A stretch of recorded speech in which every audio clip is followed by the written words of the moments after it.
I valori della cooperazione sociale oggi per progettare un futuro più inclusivo e sostenibile. Con il convegno ospitato nelle sale di Villa Foscarini Rossi a Stra, CSSA, Cooperativa Sociale e Servizi Associati, ha aperto la celebrazione dei suoi primi 40 anni di attività, invitando a riflettere sul fondamentale ruolo del terzo settore per il benessere collettivo.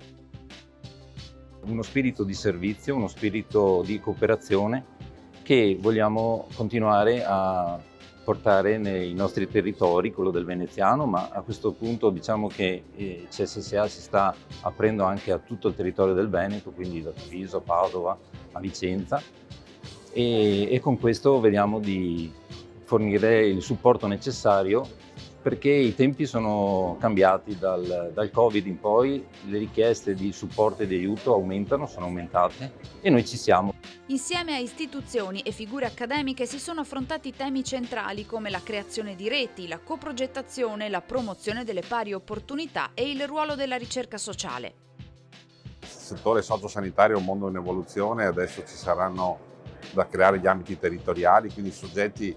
che si aggregano e mettono assieme le proprie energie per cercare delle risposte. Il mondo della cooperazione in questo ambito si colloca come una delle pedine fondamentali per dare risposte integrate ai bisogni che sono sicuramente importanti e molto diversificati.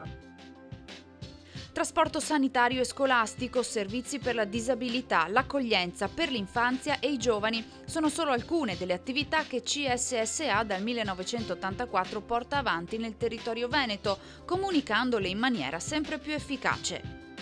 Ci chiamano con nomi sbagliati anche per intenderci, ci confondono con altre realtà. La cooperazione sociale invece ha bisogno di sapersi raccontare e di saper raccontare il valore che genera con il lavoro quotidiano dei propri soci lavoratori. E su questo CSSA si sta impegnando molto, abbiamo ancora molto da fare, ma abbiamo proprio l'obiettivo di rompere degli stereotipi e lavorare appunto per dare significato al lavoro quotidiano che le nostre persone fanno per le persone del territorio che hanno bisogno appunto di sostegno e di aiuto.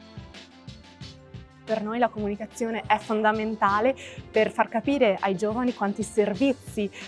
facciamo e in quanti ambiti possono cimentarsi e scoprire anche quale può essere la loro dimensione e realizzazione della propria vita professionale. Invito i giovani a venirci a conoscere, a seguirci sui canali social dove comunque aggiorniamo continuamente le nostre attività, i nostri servizi e ragazzi non vediamo l'ora di conoscervi.